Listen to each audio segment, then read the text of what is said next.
بسم اللہ الرحمن الرحیم۔ قرآن پاک کی ایسی دو صورتیں ہیں کہ جو دولت اور برکت کا سمندر ہیں۔ اگر آپ ان کو تہجد کی نماز میں پڑھیں پھر ان کے کمالات دیکھیں، آپ حیران ہو جائیں گے کہ اللہ تعالیٰ آپ کی ہر ضرورت کو پورا فرمائیں گے اور آپ کے گھر میں رزق کے اور برکت کے دروازے کھول دیں گے، اپنی رحمت کے دروازے کھول دیں گے، اور اللہ تعالیٰ آپ کو ایسی جگہ سے رزق عطا فرمائیں گے کہ آپ کے وہم و گمان میں بھی نہیں ہوگا۔ عمل کس طرح کرنا ہے میں آپ کو آگے چل کر بتلاتا ہوں۔ حضرت سلمان علیہ السلام اللہ کے پیغمبر ہیں۔ اللہ تعالیٰ نے ان کو پوری دنیا کے اوپر بادشاہی عطا کی ہوئی تھی۔ انسان بھی ان کے تابع تھے، جنات بھی ان کے تابع تھے، ہوا بھی ان کے تابع ہے، ہر جاندار کی زبان بھی بولتے ہیں۔ اللہ تعالیٰ نے ان کو اتنی قوت اور طاقت دی ہوئی تھی کہ ہر جاندار کی زبان کو سمجھتے تھے۔ تو ایک دن عرض کرنے لگے، یا اللہ میں چاہتا ہوں کہ میں آپ کی مخلوق کی 1 سال کے لیے دعوت کروں۔ اللہ تعالیٰ نے فرمایا، اے میرے پیارے پیغمبر سلیمان علیہ السلام، آپ کے اندر اتنی طاقت نہیں ہے، آپ اتنی طاقت نہیں رکھتے کہ آپ میری مخلوق کی 1 سال کے لیے دعوت کر سکیں۔ تو اللہ کے پیغمبر سلیمان علیہ السلام نے عرض کیا، یا باری تعالیٰ پھر مجھے 1 مہینے کے لیے اجازت دیں کہ میں 1 مہینہ آپ کی مخلوق کی دعوت کروں۔ اللہ تعالیٰ نے پھر فرمایا، اے سلمان علیہ السلام، آپ کے اندر اتنی بھی طاقت نہیں ہے کہ آپ 1 مہینے کے لیے میری مخلوق کی دعوت کر سکیں۔ پھر سلمان علیہ السلام نے فرمایا، اے اللہ پھر مجھے 1 ہفتے کے لیے اجازت دیں کہ میں 1 ہفتہ آپ کی مخلوق کی دعوت کروں، ضیافت کروں، مہمان نوازی کروں۔ اللہ نے فرمایا، اے میرے پیارے پیغمبر سلمان علیہ السلام، آپ کے اندر اتنی طاقت بھی نہیں ہے کہ 1 ہفتے کے لیے بھی آپ میری مخلوق کی دعوت کر سکیں۔ پھر سلمان علیہ السلام نے عرض کیا، یا باری تعالیٰ پھر مجھے 1 دن کی اجازت فرمائیں کہ میں آپ کی مخلوق کی 1 دن کی ضیافت کروں، مہمان نوازی کروں، آپ کی مخلوق کی دعوت کروں۔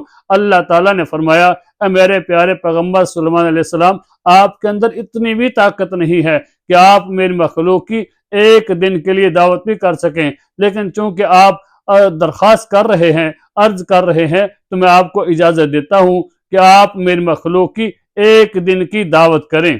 حضرت سلیمان علیہ السلام نے انسانوں اور جنات کو حکم دیا کہ وہ سارے مل کر کھانا تیار کریں، کیونکہ انسانوں پر اور جنات پر حکومت حضرت سلیمان علیہ السلام کی تھی، ہوا بھی ان کے تابع تھی، پرندے بھی ان کے تابع تھے، ہر چیز ان کے تابع تھی، ان کی حکومت میں تھی۔ تو سب کو کھانا تیار کرنے کے لیے حکم دیا۔ جب کھانا تیار ہو گیا تو لکھا ہے کہ کھانے کا جو دسترخوان تھا اس کی لمبائی اتنی زیادہ تھی کہ 1 مہینے کی مسافت سے بھی زیادہ تھی۔ تو جب کھانا تیار ہو گیا، حضرت سلیمان علیہ السلام نے اللہ تعالیٰ سے عرض کیا، یا اللہ اپنی مخلوق کو بھیجیں، کھانا تیار ہو گیا ہے، آ کر میری دعوت کو قبول کریں۔ اللہ تعالیٰ نے پوچھا، اے میرے پیارے پیغمبر سلیمان علیہ السلام، پہلے میں سمندر والی مخلوق کو بھیجوں یا خشکی والی مخلوق کو بھیجوں؟ تو حضرت سلیمان علیہ السلام نے فرمایا، یا اللہ پہلے اپنے سمندر والی مخلوق کو بھیجیں، پہلے میں اس کو کھانا کھلا لوں، پھر میں خشکی والی مخلوق کو کھانا کھلاؤں گا۔ تو اللہ تعالیٰ نے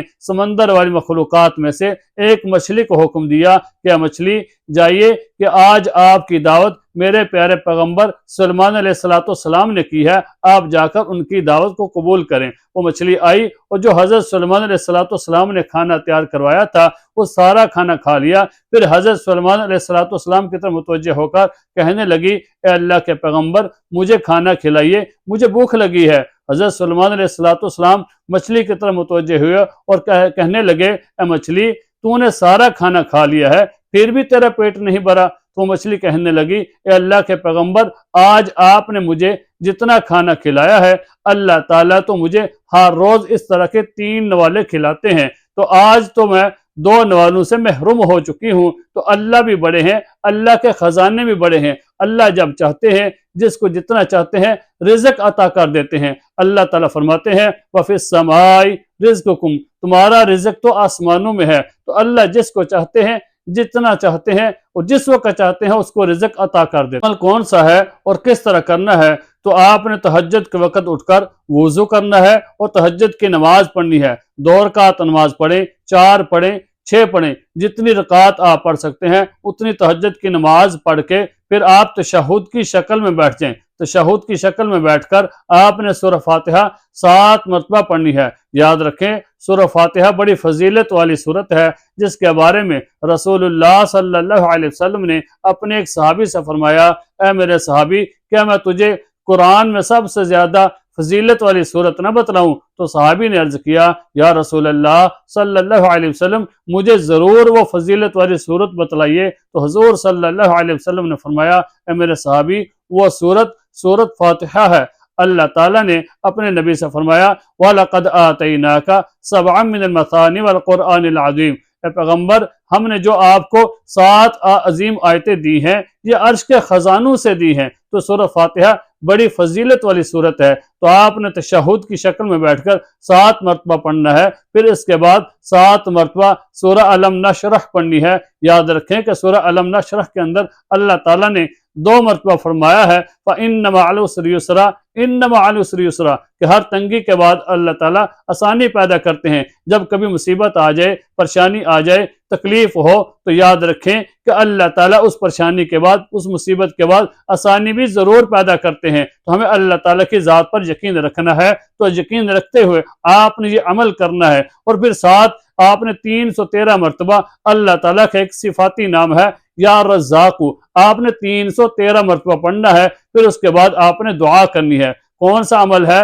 کہ سورہ فاتحہ 7 مرتبہ، سورۃ الم نشرح 7 مرتبہ اور 313 مرتبہ یا رزاق کو پڑھنا ہے۔ پھر اس کے بعد دعا کرنی ہے۔ پھر آپ اس عمل کے کمالات کو دیکھیں کہ کس طرح اللہ تعالیٰ آپ کے گھر میں رزق کے دروازے کھولتے ہیں اور رحمت برساتے ہیں۔ تو اللہ تعالیٰ سے دعا ہے کہ اللہ تعالیٰ ہم سب کو یہ عمل کرنے کی توفیق عطا فرمائے، اور رسول اللہ صلی اللہ علیہ وسلم کے سنت طریقے پر اللہ تعالیٰ ہمیں چلنے کی توفیق عطا فرمائے۔